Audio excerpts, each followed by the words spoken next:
Hey guys, Prakash here once again. Thanks for tuning in back to my channel. Self healing. Now, before going to self healing, I would like to say that this is not miracle healing. It's two different things. I know it is. When you look at the astrological component of it, when you talk about healing, immediately our mind will trigger to say that could there be any element of miracleness to it? Okay, so it's very natural to think so.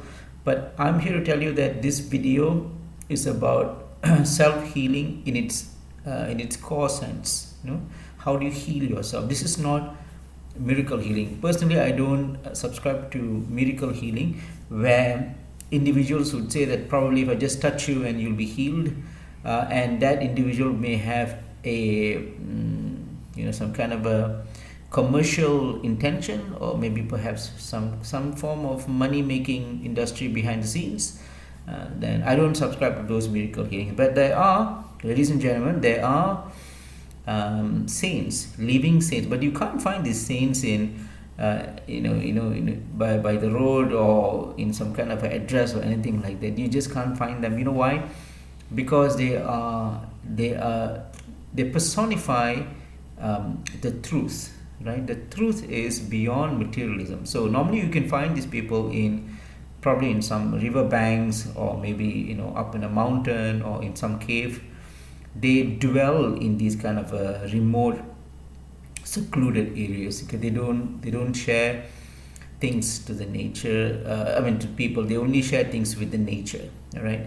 So yes, I heard, right, that these people do have miracle abilities because they have been in a very pure state. Their mind, their body, and their soul is aligned. It's all aligned, right? For us, maybe we may think something and we might say something else, right? Even at that level, we are uncertain. But for these people or these individuals who are saintly, their mind, soul, body, all it's in perfect alignment, right? So they do have some kind of abilities because it's all in it's a perfect equilibrium, right? Perfect equilibrium. They gravitate with the universe. So when they probably touch, or maybe when they say something, it will actually happen. So these type of miracle healings do exist. I just don't know where they are, but I've heard from gurus and some spiritual folks whom I have contact with, right, and they say that you can find them in certain places in India. I'm not going to say where and all that, but it's real, okay? But if someone comes and say that with a spiritual background, with the banner behind them, and with some kind of a commercial background, then I don't buy all that. Okay, let's talk about that. So now this is not miracle healing, this is self-healing. All right. So I'm going to tell you two things which you have. If you have in your chart, then you have the capacity or the prospect to heal yourself. Okay. First thing is, of course, it's all the soul, right? The lagna is the one that needs to be assessed first. If you have your lagna in the sign of Mesha Rasi or Aries, I'm talking about Udaya Lagna, the ascendant. Okay. And if that in that Rasi, Mesha Rasi, it is in the nakshatra of Ashwini, and to be even more precise, if that Ashwini is in the third pada, all right. So if you have your Lagna in the sign of Mesha, within the scope of Ashwini, and even that is in with the third pada, that's the first condition to have.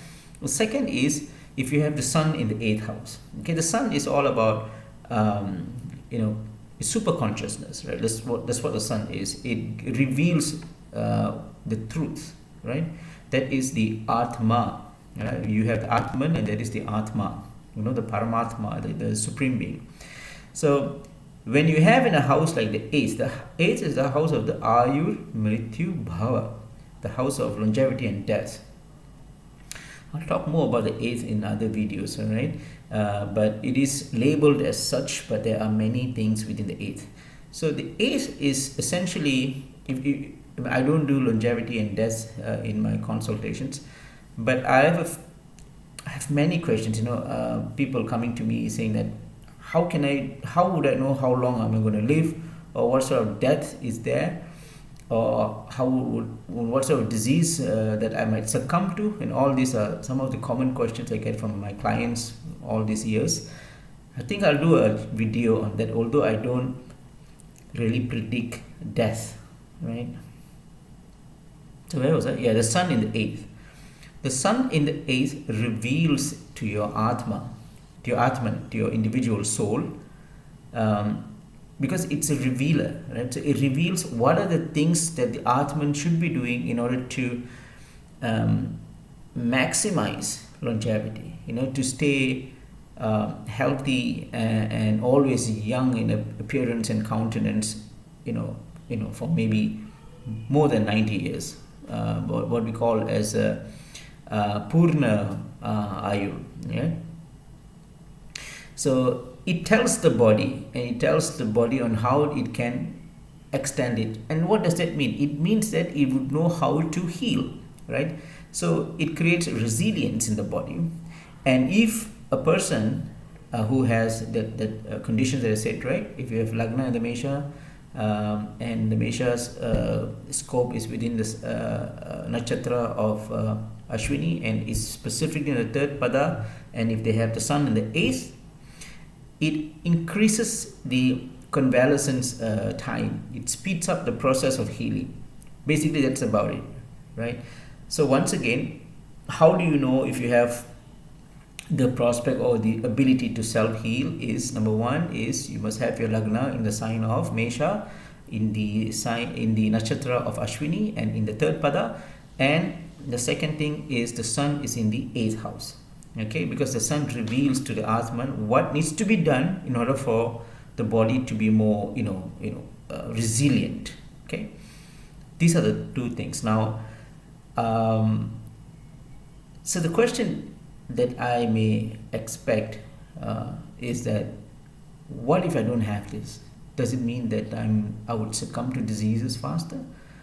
Well, this is where Vedic astrology comes in. So Vedic astrology, people have the wrong impression. People have the impression that it's all about it's all about fate. Yeah, there's an element of karma, I agree. But then remember, Vedic astrology is a tool. It's a tool to build our life, to live to the fullest potential of our life. That's what Vedic astrology is all about, right? So, and that's another reason why I don't really talk about death, because it's not in alignment with what I know or what I think or what I feel Vedic astrology is all about, right? It's all about living to the fullest of potential, not death. Okay. So yeah, if you don't have it, that's fine, no problem. What you can do is you can look at your 8th house and your 6th house, right? The 8th, to be specific, you look at your 8th Lord and your 6th Lord. Look at the grahas and the rasi and the nakshatra it has, okay? And then for every graha and the nakshatra, there are presiding deities. Okay, look what are the deities which are in correlation with this. Once again, if you don't have the sun in the 8th and the Lagna in Mesha, you look at your 8th Lord. Who's your 8th Lord, and the 8th Lord's presiding deity, and the 8th Lord's nakshatra's presiding deity.